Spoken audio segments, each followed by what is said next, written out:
Sean and I wanted to talk a little bit about that and then give this community an opportunity to respond a little bit.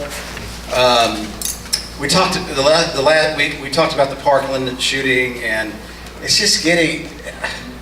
I mean, what do you guys think about this? I mean, what is it? 22 on average a shooting a week, a school shooting a week.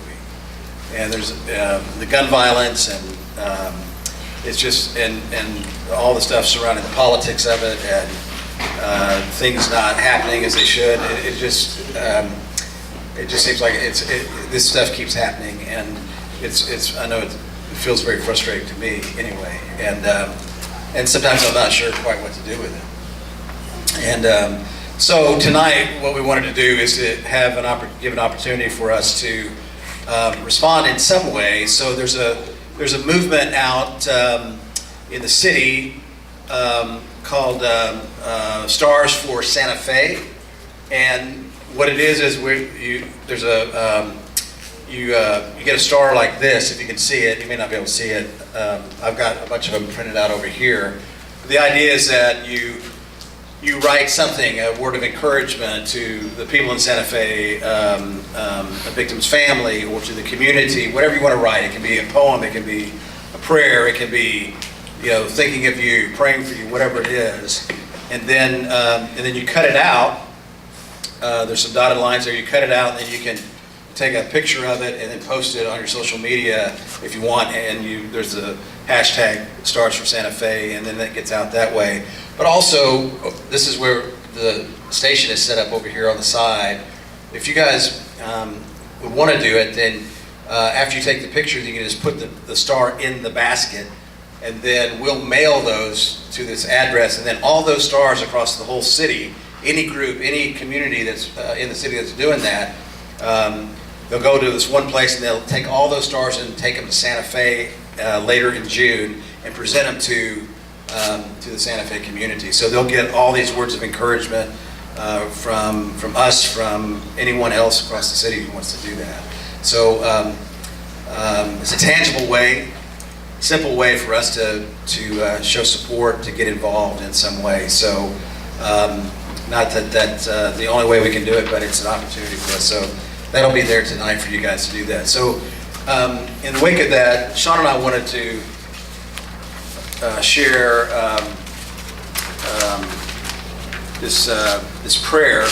It's a prayer written in the face of gun violence, and we're gonna read the prayer together, and you guys can just listen and pray in your hearts as we read this. And if you want a copy of it, then let me know, and I can get you a copy as well. But it's written specifically as a prayer for those who have experienced gun violence. And so, Sean, can you go? Yeah. Almighty God, I come before you once again after another shooting. I am sad, God.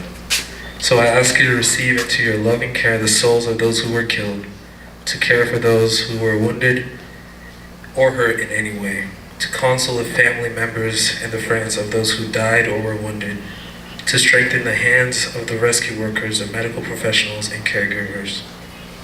I pray too for the shooter, as I must as a Christian. All this makes me inexpressibly sad, God. But I know that the sadness I feel is your sadness. It's the same sadness your son expressed when he wept over the death of his friend Lazarus. And I know that the sadness I feel is your sadness. I am tired, God. I'm tired of the unwillingness to see this as an important issue. I'm tired of those in power who work to prevent any real change. I'm tired of those who say that gun violence cannot be reduced. All this makes me tired, but I know that the tiredness I feel is your tiredness. It's the same tiredness that Jesus felt after his own struggles against injustice that led him to fall asleep on the boat with his disciples. I am angry, God. I am angry at the seemingly powerless of our community to prevent this. I am angry at the selfish financial interests who block change. I am angry at these shootings happening altogether.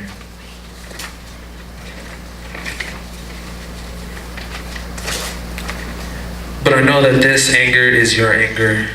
It is the same anger Jesus felt when he overturned the tables at the temple. Angry that anyone would take advantage of it in any way. So help us see in these feelings as the way that you move us to act. Help us see in these emotions your own desire for change. Help us see these feelings as you're moving us to act.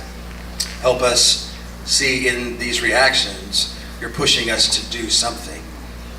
Because we know this is the way you move people to action. And we know that you desire action. For Jesus did not stand by while people were being hurt. He plunged into their lives. So help me answer these questions. How can I help? How can I fight against gun violence? How can I urge my political leaders to enact change? How can I help people understand that this is an issue about life? I am sad over the loss of life, tired of the excuses for loss of life, and angry that we are paralyzed by loss of life. Turn my sadness into compassion. Turn my tiredness into advocacy. So turn our sadness into compassion. And turn our tiredness into advocacy.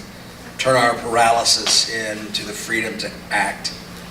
Help us to be compassionate, to advocate, and to act as Jesus did. Almighty God. Amen. Amen.